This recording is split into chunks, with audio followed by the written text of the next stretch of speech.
It's my music.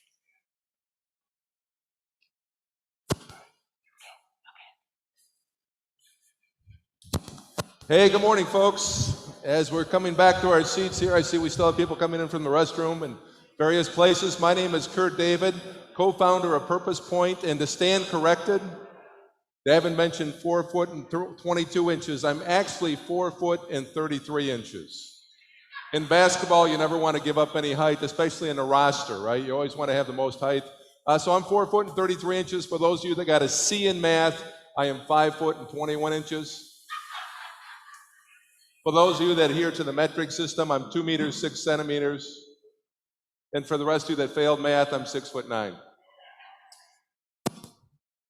This morning, I was awoken very abruptly by a sudden dream that woke me up from a deep sleep around 5 a.m. this morning. And that dream was that I came to the event this morning, and there was literally only 50 people out of the hundreds of people that registered to be in person and virtually. There was literally only 50 people that came to this event. That was my dream this morning, true story. And as a result, we had thought, well, let's confine them all in one little corner, so it looks like there's more people here, or at least the people that are here feel like they're together with somebody else. And that dream woke me up. Literally, this is a true story. It happened this morning. And so in reality, I'm happy to see that this is not the reality, that that dream was simply that, a dream, and that we have hundreds of people throughout in person as well as virtually.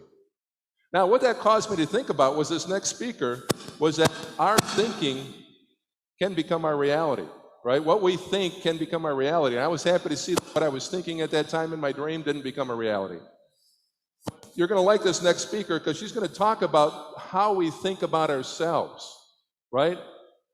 And one of the things that she wrote a book, Kimberly Kassner wrote a book that's called You're a Genius and I Can Prove It. So what we think about ourselves does make a difference. That becomes our reality.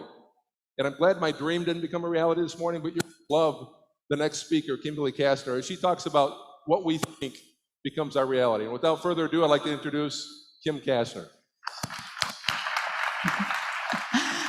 Good morning! Wow, this is so cool. I can't believe that we've got all these people in person and those of you virtually here to connect for the next 3 days on your self-growth. So, are you guys ready to bust through some belief barriers? Say yes. Okay, so let me begin with communication. Have any of you really felt that you had great communication with someone and there's a disconnect with, say, maybe peers, bosses, spouses, the opposite gender, or teenagers? Anybody? Or is that just me? Okay, awesome. And the next one is asking for help. How many of you have a difficult time asking for help? Anyone? And a lot of us even perceive that asking for help is a weakness. Maybe we can shift that belief. And the third one, memory. Yes, memory. Okay, none of you have any issues with memory, right? It's irrelevant. I want to tell you that as you get older, your memory, it just improves.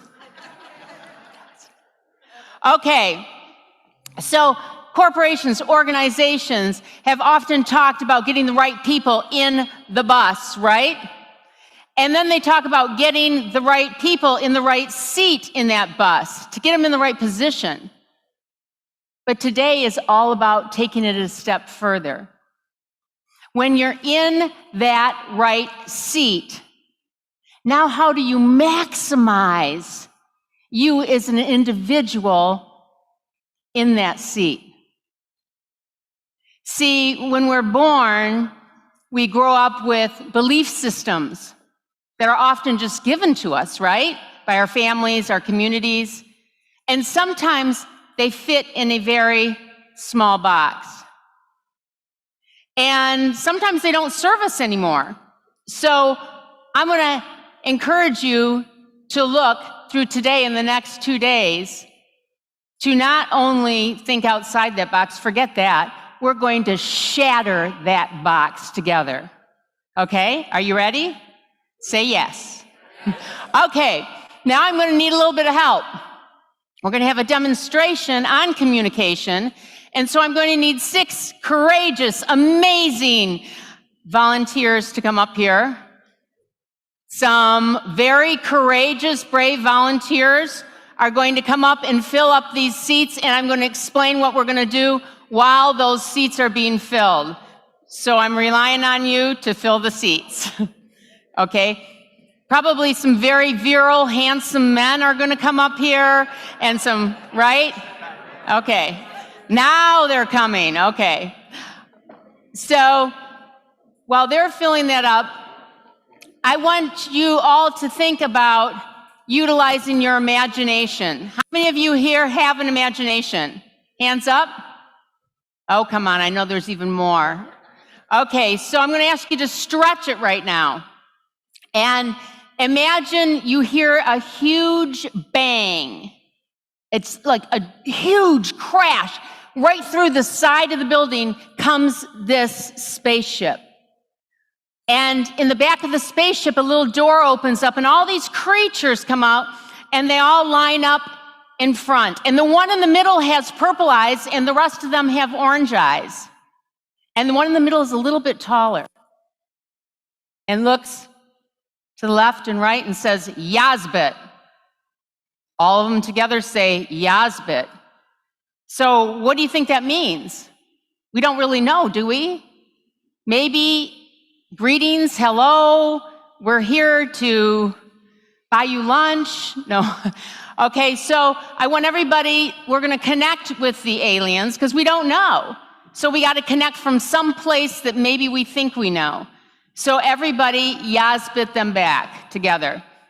Yazbit. Okay, now we're connecting a little bit, even though we still aren't sure. Now, the interesting thing about these aliens is that they're here for a reason, to learn as much as they can about you. Now, the alien has the ability to come inside me, and now I am that leader alien, and I know all English words. I want all of you to say together, she knows all English words. Everybody. She knows all English words. So it kind of makes sense if the alien knows all English words that we should be able to have some communication, right? Okay. What we're going to do is these courageous, amazing volunteers are going to help me communicate. But see, the aliens aren't here for you just to do things for them. They want to experience things. So how many of you here have ever made a peanut butter and jelly sandwich? Okay. Hopefully just about everybody, or they've seen it made. That's a pretty easy thing to teach, don't you think, if somebody knows all English words? How many of you think that's going to be pretty easy? Hands up. Okay, so what we're going to do is I'm going to start on this side. I'm going to go around. And they are going to give me direction. Now, because I've made such an easy communication exercise, we'll probably get this peanut butter and jelly sandwich made in the 6 times, maybe 9, because this is such an amazing group, okay? And it's easy, right? The alien knows all English words. Okay, do you guys agree? Okay, all right, so you're gonna give me a command, and then I'm going to do it. And then I'm going to wait. After I do it, the next person will. Now, the cool thing about this is not only are they giving me clear, concise commands, but they're building on the last person's command. So they can work as a team to get the peanut butter and jelly sandwich made. Is that clear? You guys got it? Okay. All right. If you could begin, please. Open the bag.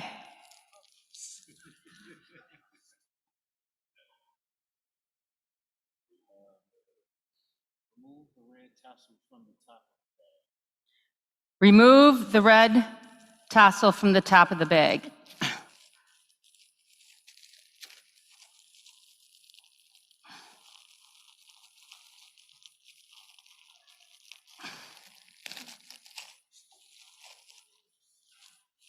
Okay. Open your peanut butter jar.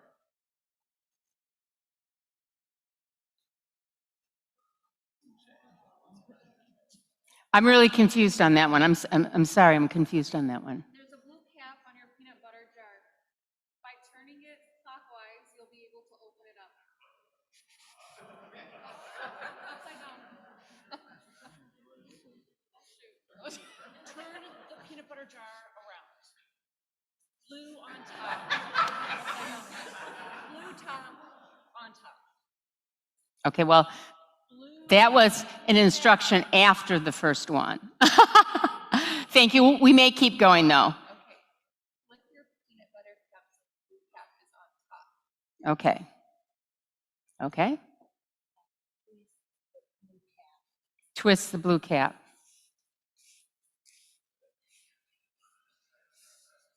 Mm. Reach your hand inside of the bread bag and remove 2 pieces of bread. Reach my hand inside the bag and remove 2 pieces of bread. 2 slices. You switched it to slices? Okay, then you said reach in the bag, then we're going to do it this way. Okay, 2 slices. All right, let's get those 2 slices out there. There we go. Yeah, hey, you're on it. Okay, next one. Very well. Let's go ahead with your left hand, grab your peanut butter jar, and with your right hand, twist that blue cap counterclockwise to remove it completely. I'm not finished yet. Holding it down on the table, twisting it off so you can remove it. Okay, next one. Almost there. Flip the peanut butter jar upside down and Okay. continue to turn until the cap is removed off the jar. She asked me to continue to turn while the cap was removed. No. Okay, Down first. okay, next one. Okay. Let's see. Leave the peanut butter jar on the table. Hold it with your right hand on the table, and with your left hand, turn the top to left. Oh, very good command. Okay. Awesome. Repeat with the jar of jelly. Same instruction. Repeat with the jar of jelly. No, I can't do that. Okay, let's give them a hand. Okay, so what's going on here? What's going on here? That was very clear communication, right? Does that ever happen with any of you? You were so sure you said it right, and they took it differently. Yeah, so you see, this happens not because the alien isn't stupid, right? Say the alien isn't stupid. Okay, and they're not stupid, they're brilliant. So why is there a disconnection? It's because we haven't been taught fully how to meet people where they are. And so what happens is we build everything in our communication on association. Everybody say with me together, association is the basis of all learning. Everyone. Association is the basis of all learning. Without association, we can't learn. If we don't know what letters are, we can't read. If we don't know what numbers are, we can't do math. We start from one specific place. Okay, let's imagine that we all have this bubble. I call them association bubbles. Okay, so we're walking around with this bubble, and the bubble is just our past experience. So everything we're defining, everything we see, and the reality we create is based on our past experiences. Some call it baggage. I just call it past experience. Okay, so whenever we have an experience, we see it through our lens of our past, the past of our families, the way that we were told we're supposed to think, believe, our communities. We often are in that box. So, give you an example. Let's say you've got a speaker that's coming to your business, and all you've heard in your organization, your corporation, or your business is that this speaker is on fire, dynamite. Only positive things have been said. That's it. Only good. You are so excited to see the speaker, and so are your peers. So you walk in, and you see the speaker comes out on stage and is smiling and walks up to you holding this orange stick. But let's say you were beat with an orange stick like this, and when they held it over your head, what are you going to do? Pull back. How about you? Going to flinch a little bit? Maybe cry. Cry? Okay. So let's say they all have different reactions. Okay? Now the rest of you, you're coming in to see the speaker. You've only heard positive things about the speaker, and the speaker's walking around. She's going like this. He's backing up. He starts crying. Maybe one of those people try to grab the stick from me. That's what the kids in the juvies do. That's what they tell me. So we'd all react based on our past experience. But what are you thinking of those people? What do you think of the people that are grabbing a stick or crying when all you've heard is something positive about the speaker? They're weird, they're crazy. I'm staying away from them. Whoa, what's going on? But then how do you feel when you find out about the orange stick story? See, all of us have orange sticks. And when I gave this presentation in East Palo Alto, it was dubbed the murder capital of the US due to gangs, and I was working with some tough kids. And this one student, Sonny, was laughing through this. I said, Sonny, how can you be laughing? What's so funny? And he said, God, if that's all that happened to me, that'd be like nothing. I did not meet them where they were. So Sonny taught me that. When I went into juvenile halls after that, I was standing on tables. I was screaming. I was getting in their face. I would even sometimes say some profanity, and the room was silent. You could hear a pin drop because now I got where they were coming from. It's important for us also to take responsibility on how we're meeting somebody else where they are. We work with people in different countries.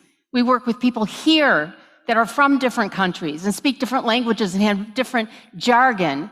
It's up to us to be able to connect with them and take that kind of responsibility. So, I was working in an automobile parts company with a bunch of engineers. Now, this was years ago, and I hadn't worked with engineers before. And so, when I worked with this group, I was teaching them how to memorize all these specs. They had 100 different specs they had to learn.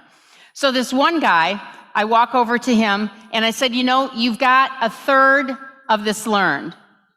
We've only got 10 more minutes left, and I can teach you how to learn 2/3 more and finish this in 10 minutes, because I know how you learn. And I said, and not only will you be able to learn this that fast, you'll be able to learn every other spec the rest of your career here that quickly. All you have to do is ask me for help. He put his head down, and the HR woman's like, oh my God. He could not ask me for help. Again, my fault. I didn't know about engineers. I didn't know that, we got a few in the audience. I didn't know how much pride they take in being problem solvers and doing things on their own. They are taught you do it on your own. You don't work with everybody else in a team. You figure it out. That's your gift. That's your strength. That's your purpose. But what if it's more? So when I went into the next group of engineers, I knew this now because I'd learned about them through the day.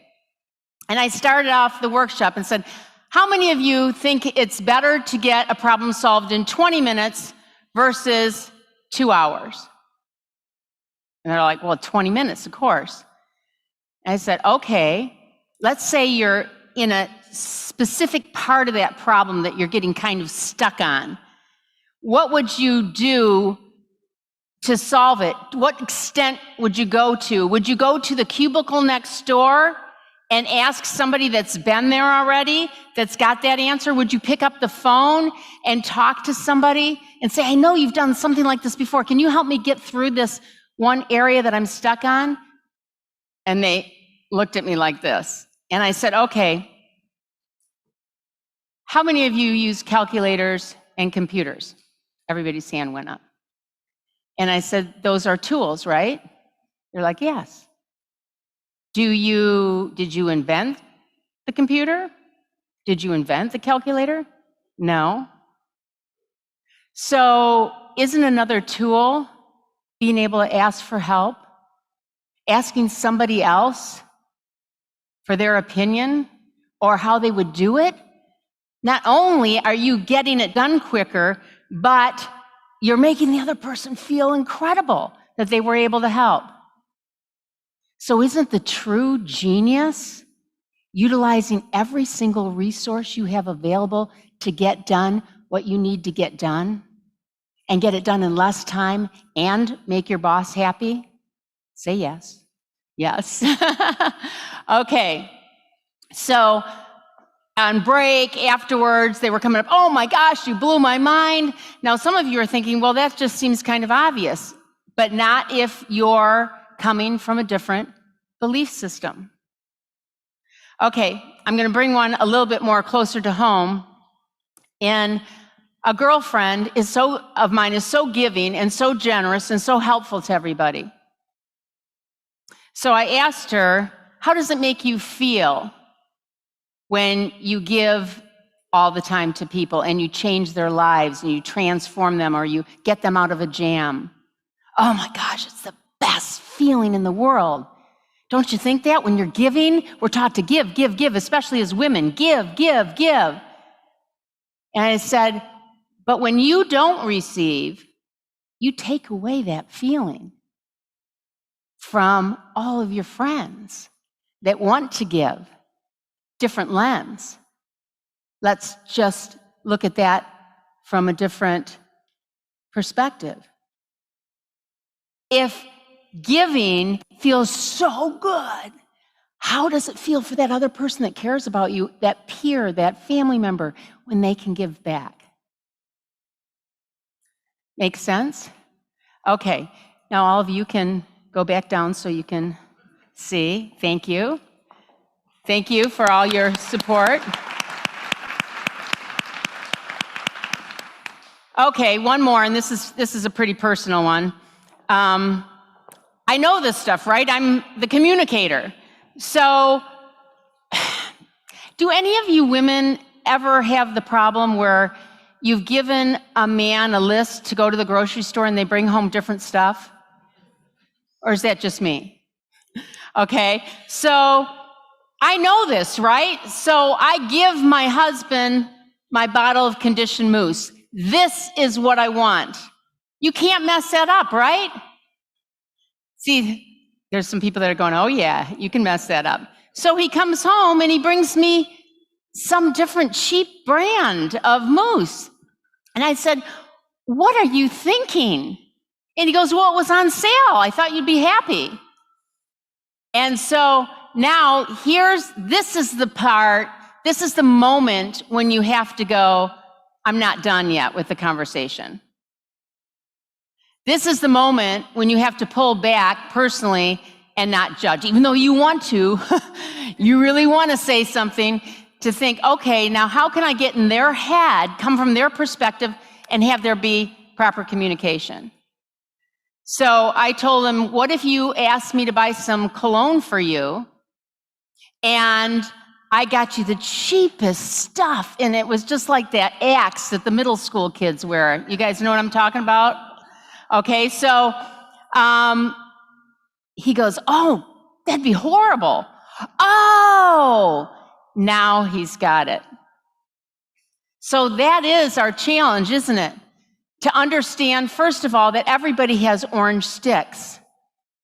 You have orange sticks. And when somebody triggers you and you act, exaggeratingly inappropriate for a moment, it may be because something is triggered, not because of what's actually happening. You see, because we create our own reality based on our past experiences and all those associations that we lug around with us. You've gone to events before. One person loves the event, the other person can't stand it. They went to the same event. You go to a movie, one person loves it, the other one doesn't. You saw the same thing, but you have completely different interpretations. That's why they say witnesses are so unreliable. You can have 10 witnesses looking at the same scene, and they all have different accounts of what they just saw. Okay, so if association is the base of all learning, and people do all have orange sticks, being able to be sensitive to maybe where they're coming from or learn that can change everything. A complete game changer for you. Okay, now we're going to move in to the memory. Are you guys ready? Yeah. Oh, I'm not even hearing any positivity coming from you now. Whoa, don't put me on stage. I know, I can feel it. Okay, so, let's see. Okay, so it wasn't just Nick. Oh, there we go. Oh. Okay. How long do you think it would take you to memorize all these things in order, forwards and backwards, and retain them? Anybody think they could do it in 20 minutes? No? Few hours? A few days? Oh my gosh, I don't think I'll ever be able to do that. Okay, so if you could do this in a matter of a few minutes, you'd have to be pretty smart, right? Say yes. Or you'd have to have a good memory, okay? Either way, you'd have to do something pretty amazing. So I want you to notice how this is making you feel right now. Are you thinking, I'm gonna be the only person that can't get this. What if I don't do it? I don't think I can. Or are you going, wow, this is gonna be cool. I'm gonna rock this. What's going on in your mind? Because this is the part about learning. People don't talk about that emotional component. So just notice. Don't judge. Just notice. It's kind of like when each of the speakers are coming on through the next few days, I want you to think about what one nugget can I get from the speaker. But what often happens too is we're automatically in that judgment mode of being able to place a speaker. Oh, they look like this. They must talk about that. Oh, this was their title. It's going to be about that. So even as I came on stage today, all of you had some type of judgment, positive or negative, but some type of judgment. So let's just let all that go and start with yourself. Let go of the judgment right now. Okay, so what we're going to do first is we're just going to go through and read the list together. Don't anybody start trying to memorize it. It's not going to help you. You know that. Okay, so let's just go through and say them just so you're familiar with the words, okay? Zoom call, family and friends, pizza, hearts, Netflix binge, nature walks, magical dog, wine, takeout food, nap, superhero, you, peers, bonus checks, restaurant, boss, positive people, glasses, winning lottery ticket, and porpoise. Okay. Haha. So, you guys ready to learn them? Yeah. Okay. So, first, this is really important, is all you have to do is be present and do what I ask you to do. If you don't do what I ask you to do, you may not be able to do it. Okay? So, the very first thing I want you to do is imagine this screen is yet another Zoom call. Okay? Can you see all the people on it? But it's not your peers or business people, it's your family and friends. Can you see your family and friends on the Zoom call right up there and know what they're eating? See this in your mind. They are eating pizza right in front of the camera. You know how people do that on Zooms? They're chewing on stuff. And so they're spewing the pizza out. And it doesn't have pepperonis on it. Look right down on your lap. There's the pizza. Look at it. Come on. And it's filled with hearts. And the hearts are ba-bum, ba-bum. They're beating. Now, I want everybody to grab a few hearts off of your pizza, okay? And I want you to throw them at your favorite Netflix binge. Right there. Throw them. And look there. There is your favorite Netflix binge, because none of us did that in the last year, right? Okay, so you've been Netflix binging for quite some time. This might even be in your Netflix binge, but it's time for a nature walk, guys. Too much TV, too many screens. So I want you to imagine you've Netflix binged on your favorite one. You're sitting in your house, you're doing that. Imagine yourself there. Now you stand up and you take a nature walk. On the nature walk, you see a magical dog. It's a magic dog. It's so cool. And as you're walking towards it, it's whining. In fact, it has wine coming out of its mouth. How cool is that, right?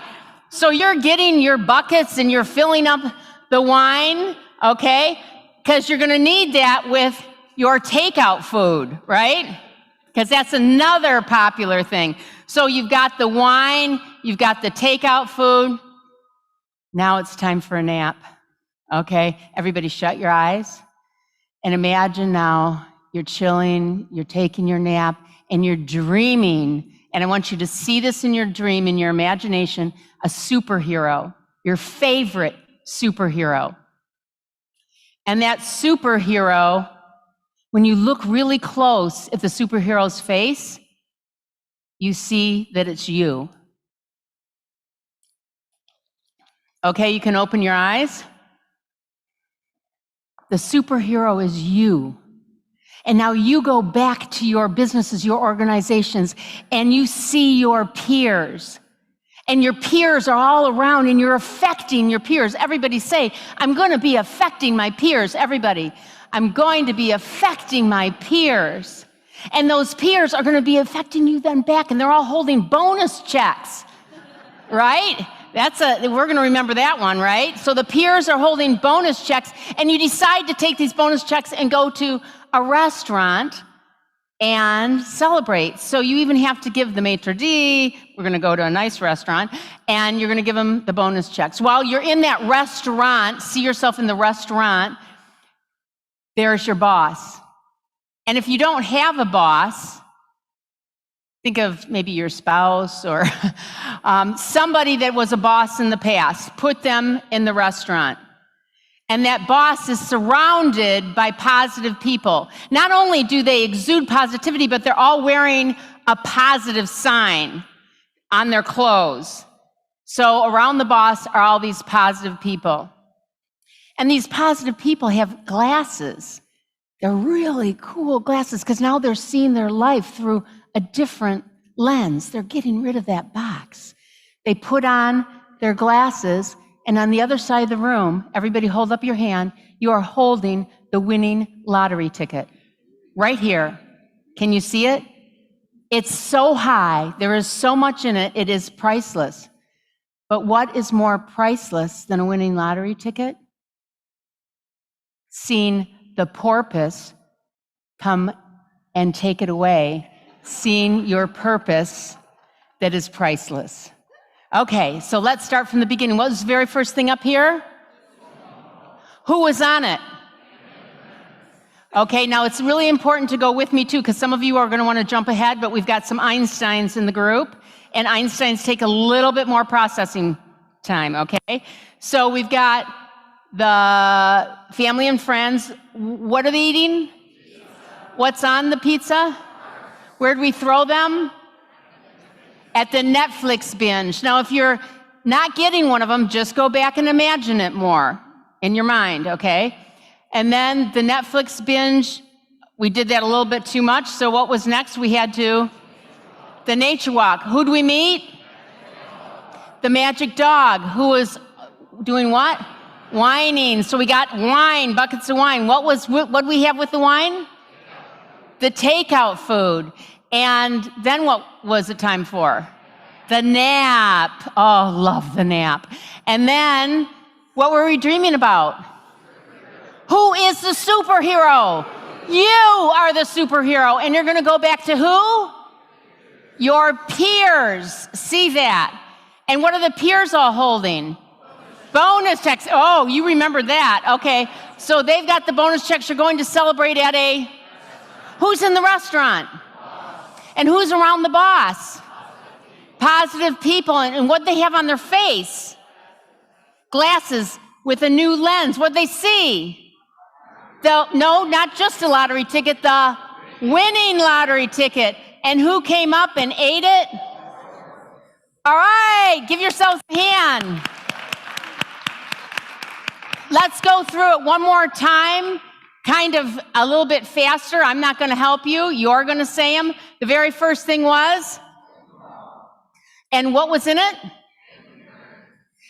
Doing pizza with hearts. We threw them at, right? And then we saw that spewed out and we had it with takeout food. And then we did what? Napped and dreamt of. And who was it? You. And let's see. Then you went and saw your peers that were holding the bonus checks. And then the bonus checks paid for the restaurant. And who was at the restaurant? Your boss, with all what? Positive people. And they had what on their face? Glasses. And they saw the winning lottery ticket. And who came up and got that? The porpoise. Wow, that was amazing. Give yourselves a hand. Holy cow. Now here's the thing. If you got them forwards, you have them backwards. You don't think you do, but you do.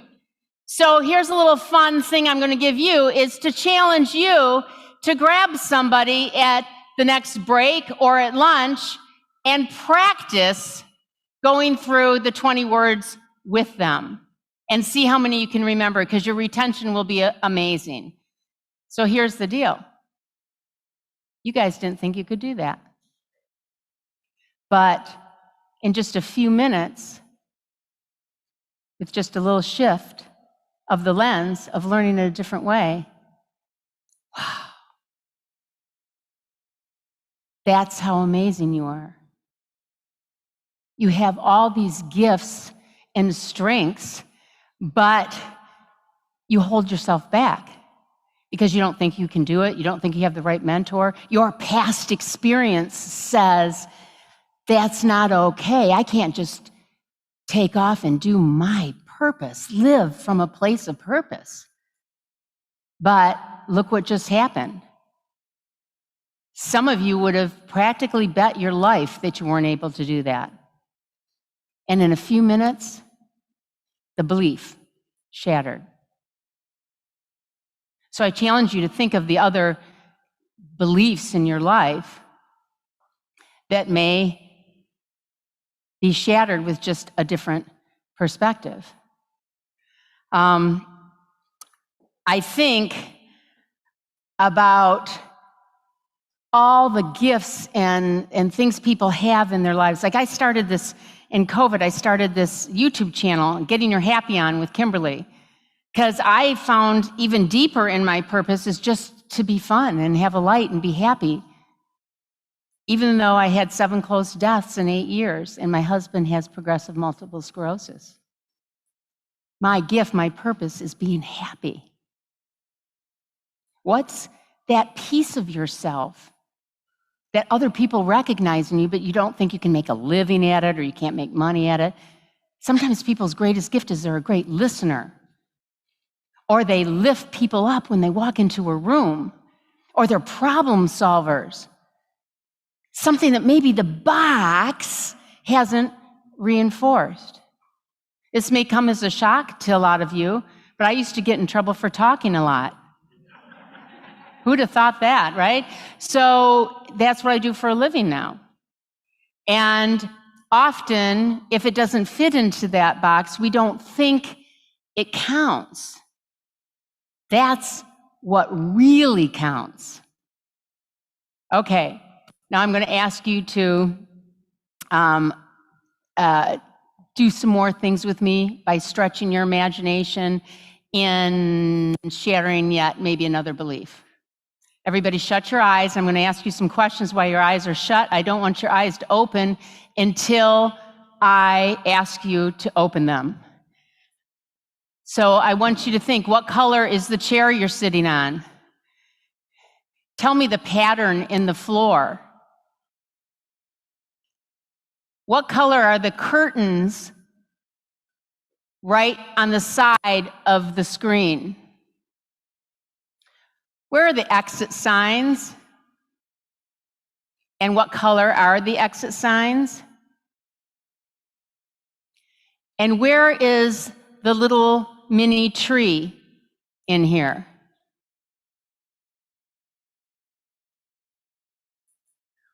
What color is it behind Purpose Summit? Open your eyes. How many of you got 100% of all of them? Where are they? Okay, why has nothing to do with intelligence. It has to do with where your focus is. Where is your focus going to be the next 3 days? Is it going to be thinking about all the stuff you got to do and get done? Is it going to be, I don't like this speaker, I'm looking for that speaker? There is a nugget from every single speaker. If you can just say, I just want to get one thing, only one thing from each speaker that I can take back with me and help be a transformative piece in my life, what would that be? So it's not about intelligence on what you're focused on, because sometimes we go, I'm so stupid in that area, or I feel inadequate. But it's just because it's not your interest, it's not your focus. Okay, the next one. You've got to do this with me. I want you to imagine on your lap, look down on your lap and see a lemon. I mean, look at it and see the lemon. Oh, mine is a big, juicy looking lemon. It is yellow and it's got sun-kissed in purple ink written across it, and it's got a big navel. Oh my goodness, this is like an amazing lemon. And right next to the lemon is your imaginary knife. I want you to pick up that knife. Come on, pick it up. And I want you to cut right through the lemon. Oh, mine is so juicy, right through the seeds. Oh my gosh, I can smell it from here. Now bring half that lemon right up to your mouth. By a show of hands, who had any type of reaction from the lemon? Okay, about 30%. All right. Now I'm going to take your belief system just a little bit further. Everything is made up of energy. Our physicists talk about that all the time. But in the mainstream, we don't talk about that too much. But you know what it's like when you walk into a room and you can feel something just went down in that room? Whoa, something bad happened here. Nobody's even talking. Their backs could even be to you. You don't even see their expressions, but you can feel it. Or you can walk into another place and go, oh, every time I go to this place, I feel so joyful. I feel so much peace or so much love in this place. That's energy. So I want you to put your hands like this, and I want you to pulsate them back and forth. Are you feeling it? Okay, feel the energy right between your hands. Now get it a little bit bigger. Can you feel it? All of you have energy that you hold. You have the energy to walk into a room and change it by your positive attitude, by your new focus, by opening up your belief system, by having compassion for people with orange sticks, including most of all, yourself. Because to me, the purpose of life is really discovering that gift, whether it's being a good listener, a talker, an uplifter, a problem solver. And then the meaning of life is then giving that gift, your gift, away.